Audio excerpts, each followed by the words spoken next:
socialite.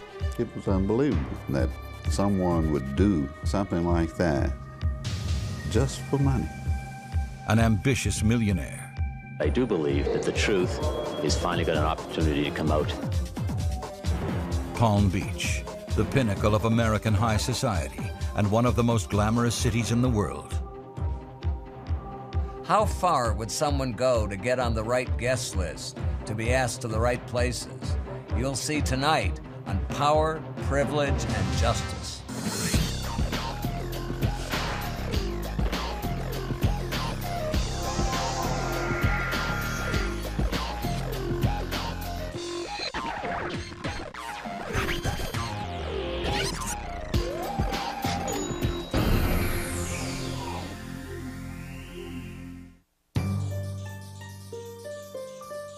Friday, January 16th, 1987, 8:15 a.m.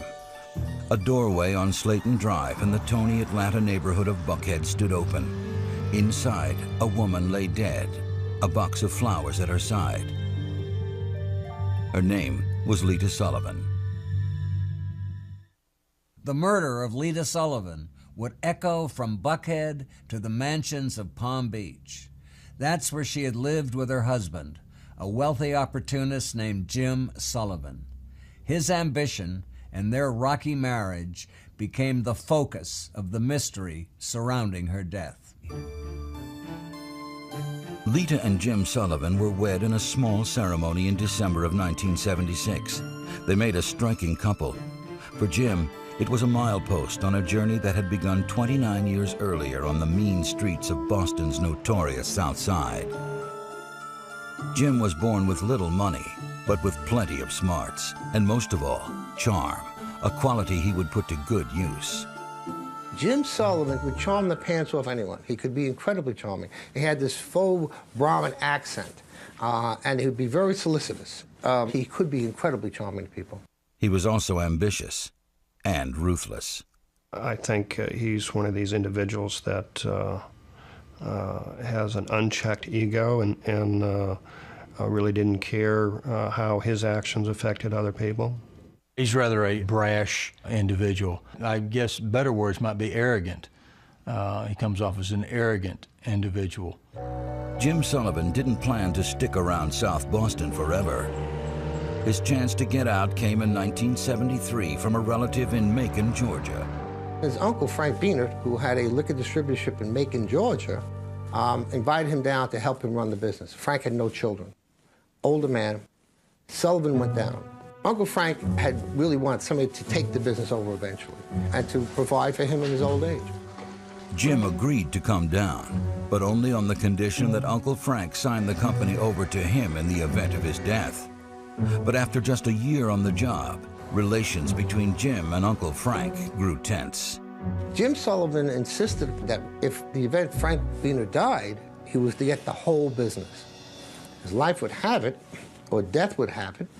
Jim Sullivan was going to be fired just before the anniversary of his first year. Frank Beanert conveniently died that week.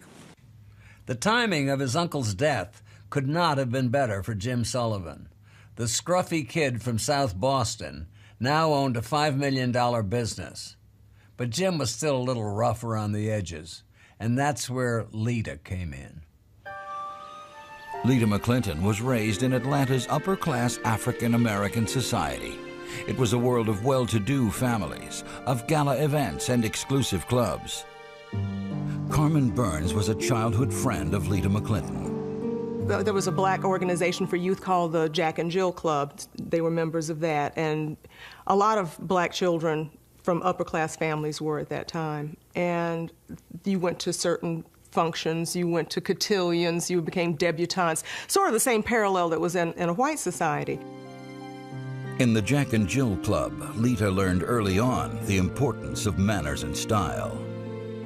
She liked making up, she liked clothes, she liked looking pretty, because I always told my girls it took time and it was going to take a little pain to be beautiful. Lita definitely liked the finer things in life, and her family accustomed her to that. She had the outgoing personality of someone who never met a stranger. Jim Sullivan met Lita in 1976 at an upscale Atlanta boutique. He courted the 22-year-old post-debutante with all the charm and newfound money at his command. She thought that Jim was very charming, very thoughtful, a very affable person. I think he had that ability to be charming and to, to spin young lives from here to eternity. Lita had something Jim desperately needed, a sense of style. Jim had 2 pairs of polyester pants when I met him.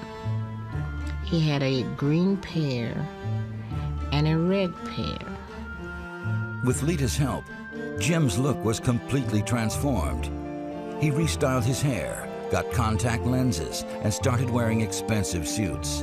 After a year of courtship, the couple married. She thought, that she actually had met a man that was a little older and secure, and he offered her things that she liked, a little bit of glamour and a little bit of traveling. After the wedding, Lita moved to Macon with Jim. But Jim had already set his sights on Palm Beach. Jim always fancied himself as smarter than everybody else, somebody who belonged with the upper classes. He always felt that he was upper class. He had fallen in love with Palm Beach. He had visited there a few times. By the end of 1982, he was shopping for homes there. He found exactly what he was looking for on Ocean Boulevard, a house called the Casa Eleda. It was just a few blocks down from Donald Trump's Mar-a-Lago. Buying Casa Eleda was a stroke of genius for Jim Sullivan.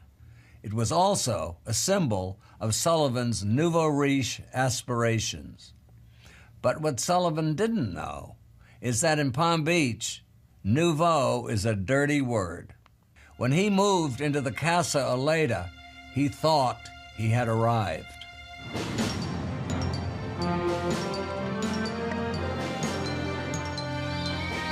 They always call it a playground. I guess playground meaning the weather's fabulous here. There's beaches and there's palm trees, and it's the rich and the famous. That's kind of what Palm Beach is. John Surovec owns and runs one of Palm Beach's most exclusive art galleries. I think it's better than the best of the best. And as you walk down the street, if you want to cross the street, cars just stop for you. It's the genteel spirit alive and well. I mean, it's I don't know, I consider myself very blessed to be a part of the avenue here. At restaurants like Dempsey's, the big crowds don't come on Saturday night. They come on Thursday. Thursday's a big night. That's the servants' night out, and the residents don't feel like cooking their own meal, so they're here. A lot of people are here Thursday. Weekends in Palm Beach are reserved for parties at the club. No town in America parties like Palm Beach. And no town in America has as many private clubs. There's a lot of them. There are dining clubs in town. There's Club Colette. There's Palm Beach Country Club, which is similar to the Everglades Club in the north end of the island. We have people who are here because it is a very social place to be. There are black tie parties every night, many times 2 or 3. Jim Sullivan's goal was to be a part of this very exclusive high society. He believed that restoring the sprawling 17,000 square foot Casa Eleda would buy him entree onto the Palm Beach A-list. It doesn't hurt if you're an attractive, young, energetic person to live in a $3 or $4 million mansion on the ocean. It certainly enhances your reputation and is one of the ingredients, I would say, that would have helped him move in those circles. For the Palm Beach social aspirant, there are only 2 clubs that really matter, the Everglades and the Bath and Tennis. Despite his house and his millions, Jim wasn't being invited to join any of the exclusive clubs. They went to the polo parties and things like that, but he wasn't accepted. And I saw him in restaurants and see him at parties. That's really the venue. I don't believe he was a member of any of the clubs in town. I didn't see him there. The problem was Lita. Jim finds out that being a white man married to a black woman did not work for the Palm Beach social scene. I remember Lita telling me that when she would answer the door, people would say, "Is the lady of the house home?" They never considered her like the lady of the house, and she would have to say, "Well, I'm the lady of the house." But in Palm Beach, it was quite rough on her. I once asked Jim Sullivan why he thought he could get away with bringing an Afro-American woman in the 1980s into high-class Palm Beach society. Sullivan said to me, "Hubris, I knew I could get away with anything." What Jim was too naive to understand is that you cannot be accepted by Palm Beach society overnight. Tycoons with far more money than Jim have failed. But the way he saw it, the problem was all Lita. Jim, because of his personality, because of who he is, decided at that point that his wife wasn't worth it. The social scene was more important. By the social season of 1984, Jim was being seen out on the town, alone. He was clearly accepting invitations to parties in neighboring mansions, $1,000 a plate fundraisers, and charity galas. He was accepting other kinds of invitations as well. She began to find long strands of blonde hair, and her hair was not blonde, in the sink or in the bed in different places. It wasn't just the affairs, though. Jim was also quite cruel to Lita in other ways. There were times, I think, that Jim Sullivan almost told people that Lita worked for him. He did start to exclude Lita from his life. He felt that he wanted to become one of the important players in Palm Beach. He was unfaithful, and he had her on such a unbelievable tight budget that she would have to ask for money for to get her hair done. It was a life that she wasn't used to, and she really worked very hard at trying to make that marriage work. Despite Jim's behavior, Lita wasn't willing to give up on the marriage. But before Jim would promise to mend his ways, he insisted Lita sign a post-nuptial agreement. Desperate to save her marriage, she signed it. I'm sure he felt that the marriage was going to end. And he forced her to sign an agreement where she would only get $2,500 a month. She signed it. After signing the agreement, she took Jim to couples counseling, where Jim vowed to quit his philandering. He even sealed his promise with a $28,000 diamond ring. The diamond may have been forever, but Jim's promise didn't last the month. She was in her house, and she found a pair of underwear that didn't belong to her. And she decided that that was it, that was the last straw. And she packed up her bags and came back to Atlanta.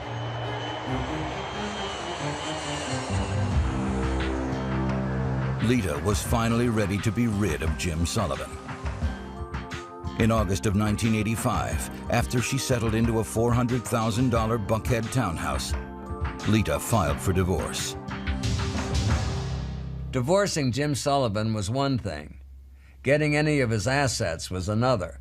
To save her marriage, Lita had signed a post-nuptial agreement, but in the divorce, she demanded half of the estate, including Casa Aleda. If Lita's suit was successful, Jim's days as a Palm Beach big shot were numbered. A quirk of Georgia divorce law gave Lita a fighting chance to get what she wanted. In Georgia, a divorce action is not tried before a judge. It's actually tried before a jury. So evidence of womanizing, evidence of spousal abuse, evidence of cruelty, those kinds of things make a jury trial divorce action in Georgia something that's very volatile. She'd be much more sympathetic before a jury. Socialite young black woman here in Atlanta before probably a predominantly black jury. I think she probably would have done very well. Lita, once an asset, was now an obstacle, and Jim knew how to get around obstacles. If the agreement was upheld, he would be scot-free. On the other hand, if it was not upheld, she would be entitled to half of his estate, which I estimated maybe $4 million. But $3 million of it was the value of the house, and he owed $900,000 on that. His life was over. There'd be no more big parties in Palm Beach for Jim Sullivan. The only way that Sullivan could maintain all of his property and all of his money is that if she voluntarily gave it up, and she was not planning to do that, or if she was no longer around. On the morning of Friday, January 16, 1987, Lita Sullivan was preparing to take the next step toward getting half of the couple's estate. That morning, she was due at the Atlanta courthouse for a judge's ruling on whether the postnuptial agreement she signed with Jim was binding or whether she would have the opportunity to take her case to a jury. But Lita never made the hearing. At 8:15 in the morning, the doorbell rang. When she answered it, a man handed her a flower box, then raised a pistol and fired. The bullet plowed through the flower box and into Lita's skull. She was killed instantly. A neighbor heard the shot and telephoned the police, then alerted Lita's parents. It was a horrible, horrible time when you can't cry. You can hardly breathe. When Jim found out about Lita's murder, he had a very different reaction. He called his girlfriend at the time, and the two of them made plans to go to a very fancy restaurant in Palm Beach that night. In Atlanta, police scoured his dead wife's Buckhead townhouse for clues. In the foyer, they found the box of pink roses and a 9mm bullet that had missed its mark. Police decided to keep the murder weapon's caliber a secret. After documenting the crime scene, Atlanta police launched a massive investigation. They got a description of the suspect from a neighbor. I saw a man running from the coach's residences, and he almost ran into my car. I veered a little bit. The neighbor described the 6-foot-tall, balding man well enough for the police to draw a composite. Another neighbor had seen 3 men race out of the neighborhood in a small white car. Police then checked area flower shops to see if anyone had purchased pink roses in the last day or so. The investigation revealed that 2 other individuals had gone to a flower shop just about 0.8 of a mile away and purchased the flowers that morning.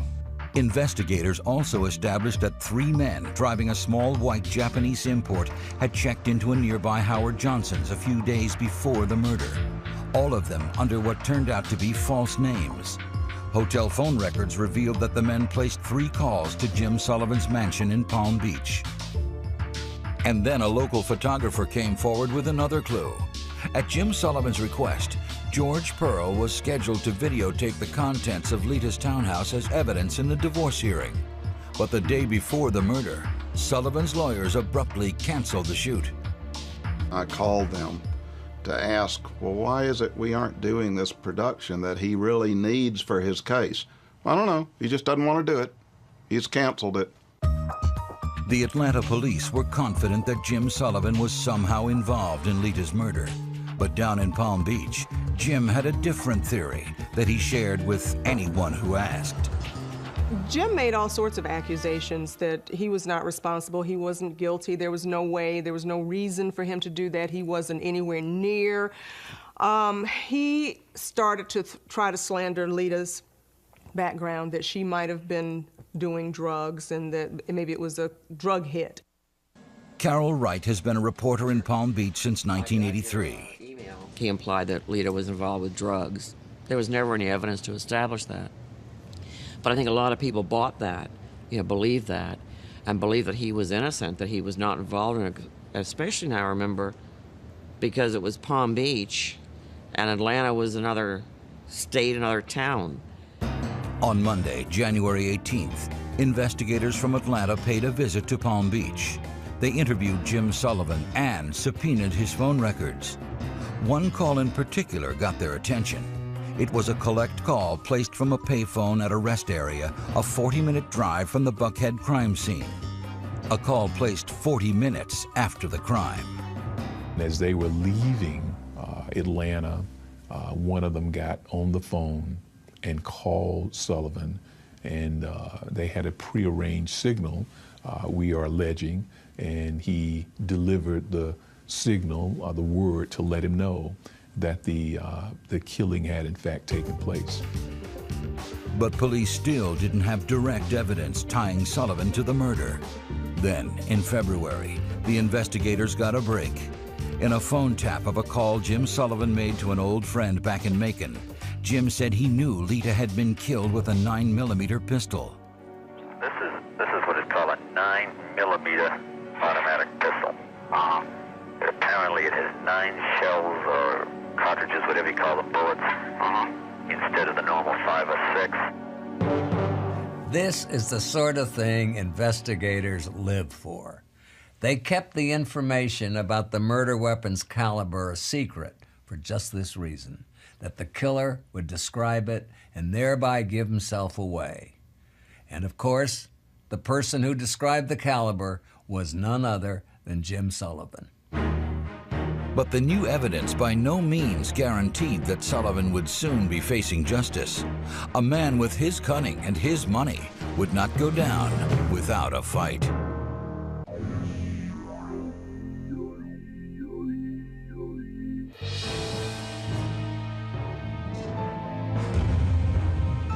They did not have the identities of any of the people who were involved in the shooting. They had some information regarding telephone calls and some identifications that had been made by some of the witnesses, but it was not anything substantial. I mean, it simply was not enough evidence. Without more direct proof, a positive ID on the shooters, or evidence that Jim paid for the murder, the DA felt the case wouldn't stand up in court and decided not to press charges. For now, the mystery of who killed Lita Sullivan would officially remain unsolved. When the DA didn't press any charges, it was unbelievable. I was pretty disgusted. I just thought, boy, money can just really get you a lot of things. Jim Sullivan continued his relentless social climb in Palm Beach. Just 8 months after Lita's murder, Jim married again. He fell in love with a woman named Suki, Hayuk her name was, and that put him over the edge. She was exotic, she was Asian. She had been married, I think, 3 times before Sullivan. With Suki on his arm, Jim launched an all-out assault on the Palm Beach social scene.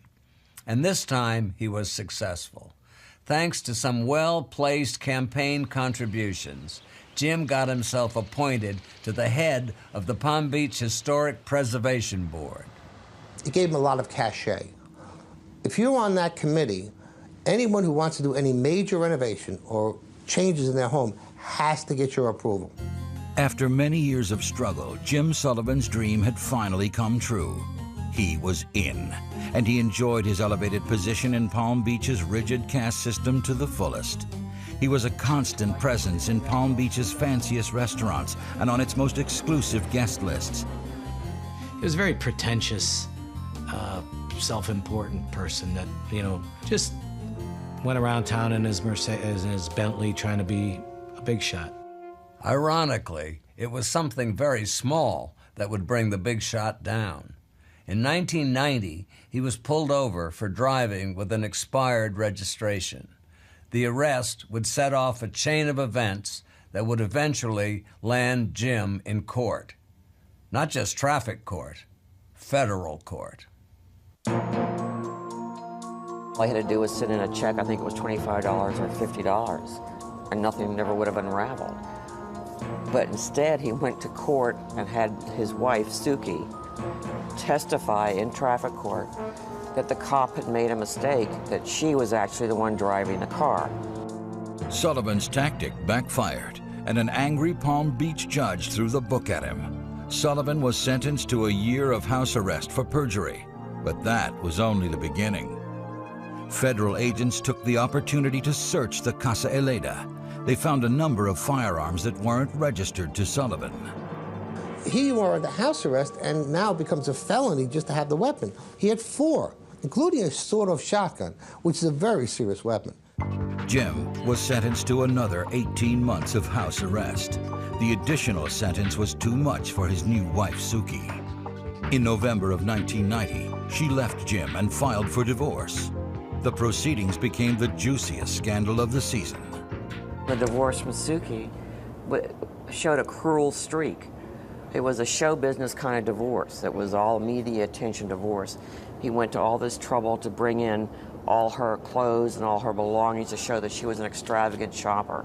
And then he always had that kind of arrogant half smile, like, you're not going to get me. You may try, but you're not going to get me. But Suki was no Lita. Jim Sullivan seriously underestimated the value of his thrice-divorced wife's experience in divorce court. During the trial, Suki made an allegation that rocked the Palm Beach courtroom. She said that that night, after they got back from traffic court, he explained to her why he had her testify that she was driving the car. That he was afraid they would discover first that he was driving on a revoked Florida license because he'd gotten several speeding tickets, and that would then lead to all the other things. And he confessed to her that he had hired the hitman. Suki's stunning divorce court testimony was exactly what federal prosecutors in Atlanta were waiting for. In January 1992, federal agents arrested Jim Sullivan in Palm Beach and extradited him to Atlanta. Jim may have been too cheap to pay a traffic ticket, but he spared no expense to keep himself out of federal prison. To that end, he hired a team of top attorneys, including Don Samuel. He was extradited from Florida up to Atlanta, and he was lodged in the Atlanta Federal Prison. So I met him there. Those were obviously very strained meetings. Mr. Sullivan going from a $3 million mansion to a holding cell at the Atlanta Federal Penitentiary was extremely anxious, but absolutely professed his innocence at all times. The federal charge against Jim was interstate commerce to facilitate a murder for hire. The difference between the federal criminal trial and a state murder prosecution is that the federal government must prove some interstate nexus that makes this a federal crime. In this case, it was the phone calls. That was the actual crime. The crime was not the shooting. A guilty verdict in the federal case would mean life in prison and a $1.25 million fine. Jim Sullivan's trial began in June of 1992. If he was frightened by the possibility of a life sentence, he didn't show it. I do believe that the truth is finally got an opportunity to come out in the next 2 or 3 weeks. The prosecution's star witness was Jim's ex-wife, Suki. On the stand, she recounted her story of Jim's confession. Suki told Sullivan had turned the radio up loud, so if there was a tape recorder going, there'd be no record of it, and told her that he had had Lita murdered. It was a shocking allegation. If the jury believed Suki's testimony, Jim Sullivan was looking at a very dramatic change of lifestyle. But there are two systems of justice in America, one for the very rich and one for everyone else. And Jim got his money's worth from his high-priced lawyers. They tore into Suki's testimony, revealing certain unsavory aspects of her past. Suki's had a somewhat sordid past, and so they try to exploit that. You know, call her a gold digger because that's why she was with him. It was our position at trial that Suki's testimony against Jim Sullivan was motivated by financial concerns, that she thought that if Jim Sullivan were imprisoned, that she would be able to get more money from him from their divorce proceedings. With Suki's credibility as a witness in doubt, government prosecutors put their faith in the phone records that tied Jim to the three mysterious men. But there was a problem. What the government could not do, and this was critical, was they couldn't prove the content of the phone calls. And in the federal case, the question was not, Did Jim Sullivan arrange for the killing of his wife? But were those phone calls connected to the killing? That's what made it a federal crime. Because the government couldn't prove the content of the calls, Jim's high-powered defense team petitioned Judge Marvin Shube to dismiss the case. Jim Sullivan's fate hung in the balance. On Monday, November 23rd at 10 o'clock, the decision came, and it was a bombshell. Judge Shube dismissed the case. I was flabbergasted. I think all of us were like, where do we go from? I felt sorry for her parents. I felt sorry for her sister. I felt bad, and it made me hate, if that's a terrible word, but it made me really wonder where justice was. I just didn't understand it. There were gasps in the audience. I mean, I felt so sorry for the family, the parents, because I think they really thought it was going to go to all the way. Well, you know, everybody did. Now, to keep in mind, the judge himself said, I reluctantly have to dismiss. The key question, what were those phone calls about? The government could do nothing but speculate. And speculation is never enough to have a man in prison for life. Jim Sullivan claimed absolute vindication. I had nothing to do with Lita's death. Her death was a great tragedy. And I thank God and my attorneys that this ordeal is over. But Jim's ordeal was far from over. When he returned to Palm Beach, Jim quickly discovered that Palm Beach was less understanding than a federal judge. He was no longer welcome. He was pretty much ostracized. People, whether they wanted to tell him to his face or not, didn't want him in the same circles that he once was. Jim's time in Palm Beach was over. He left as soon as the Atlanta case was over. He put the house on the market. He sold it pretty quickly and got out. His next residence was a far cry from the Casa Eleda, a suburban ranch home in the not terribly glamorous city of Boynton Beach. Everything that Jim had worked for and maybe killed for was slipping away. He'd lost his home, and he'd lost his coveted position on the preservation board. All he had left was his money, and even that would soon be under assault. In 1994, the McClintons filed a civil suit against Jim Sullivan in Florida. The allegation was wrongful death. That was the next best option that we had, to pursue a civil trial. If we couldn't get him one way, we would try and get him another. The motivation for Mr. and Mrs. McClinton to pursue this litigation was never about obtaining Jim Sullivan's assets. They wanted Jim Sullivan to be held accountable. But Jim was as difficult a target as ever. Prior to the trial, Jim had excellent attorneys, but just 2 days before the start of the trial, he fired them. He told the court he was broke and would represent himself. I think the strategy was Mr. Sullivan, if he was in trial against two lawyers, the jury might feel sorry for him, might give him the benefit of the doubt. And all he had to lose in a civil case was money. And simply because you're going through a divorce, simply because I was going through a divorce from Lita, in no way cancels out the feelings that I had. A woman whom I married because and solely because I loved her. And she was divorcing me because we had grown apart and had some problems. But that didn't cancel out the feelings. For the McClintons, the most difficult part of the trial was their time on the witness stand. It was horrible to be questioned by the killer of your daughter. I don't think anybody can imagine what that's like when you're there and you know what he's done. This time, the system didn't let them down, at least not at first. In February 1994, the Florida jury awarded $4 million in damages to the McClintons.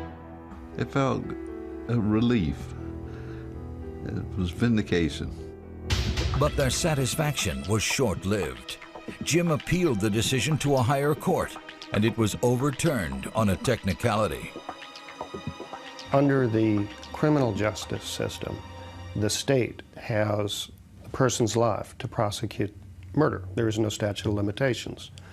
Under the civil justice system, the person that is the victim or their family has a period of time of 2 years. The key issue in the appeal was the statute of limitations. So, despite the evidence against him, the phone calls from Atlanta, his knowledge of the murder weapon, and the motive, Jim Sullivan remained a free man.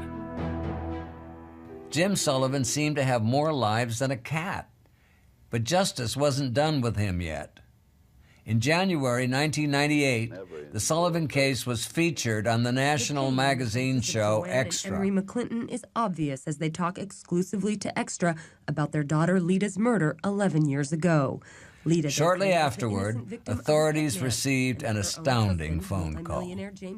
Someone in another state saw the story, remembered particularly the portion of the story that had to do with delivering a rose or a box of flowers to the door of Miss Sullivan, and made a call to the police department indicating that she was acquainted with someone who had told her a story very similar to this. That someone was a truck driver named Anthony Harwood. It took us 4 weeks to confirm this information and to put Sullivan and Harwood together. At that time, then we secured arrest warrants for Tony Harwood and interviewed him. In his statement that he gave us, he implicated Mr. Sullivan as the one that hired him to have Lita murdered. Harwood told investigators that Sullivan had paid him and 2 other men $25,000 to murder Lita. It was the break the authorities needed. They now had a witness that could tie Jim Sullivan to Lita's murder. In May 1998, 11 years after Lita's death, the Atlanta District Attorney held a press conference. We are here today to announce the issuance of a warrant for the arrest of James V. Sullivan. It looked like the curtain was finally coming down on Jim Sullivan, but he had eluded justice before. Could he do it again? Sometimes there's just no substitute for having lots of money when it comes to outrunning the legal system. But it looked like Jim Sullivan's luck had run out before his money. Still, what the authorities did next left some observers dumbstruck. The Georgia Bureau of Investigation called Sullivan's lawyer and asked him to have his client surrender the next day. The lawyer said, "No problem, I will do that." Well, it didn't happen, and it wasn't going to happen. Jim Sullivan was in the wind. He disappeared. Embarrassed authorities scrambled to find Sullivan, believing that he most likely had fled the country. Sullivan had dodged the law and avoided jail since his wife's murder, and now he was free again, leaving Lita's family frustrated and angry. Jim Sullivan, you're the biggest coward I know, and you always were, and you always will be. If you are so innocent as you proclaim, then come back and let's do battle again, you and I. A $500,000 reward was posted for information leading to Sullivan's arrest, and investigators soon received reports of sightings as far away as Bangkok and as near as Palm Beach. In April of '97, Jim Sullivan was observed entering the port of Caracas, Venezuela, and we knew that he left from Costa Rica and he went to Venezuela. From there, we don't have any idea where he went. It's been rumored, since he does have an Irish passport, that he may have gone to Ireland. FBI agent Mark Giuliano was put in charge of the global manhunt for Jim Sullivan. We're working with the authorities in Costa Rica, working with the authorities in Venezuela, Thailand, Northern Ireland, to mention just a few. I really feel confident that we will eventually find Mr. Sullivan. The investigators hoped that Sullivan's lust for money and exotic women would eventually lead to his capture. I think he will finally be caught somewhere in this country coming back in for something. He'll be arrogant enough that he can slip back in, or cheap enough that he needs to come here for some financial reasons. It's an old adage, you can run but you can't hide, and we firmly believe that. His case will remain open, and we will have agents assigned here and abroad looking for him until he is brought back to justice. On July 2nd, only 2 weeks after this program first aired, Jim Sullivan was arrested at a luxury resort in Thailand after somebody tipped off the FBI. After his arrest, he told reporters that he wants to come back to the U.S. to clear his name. Jim Sullivan had power and privilege. Now, 15 years after Lita's death, he may finally face justice. For Court TV, I'm Dominic Dunn.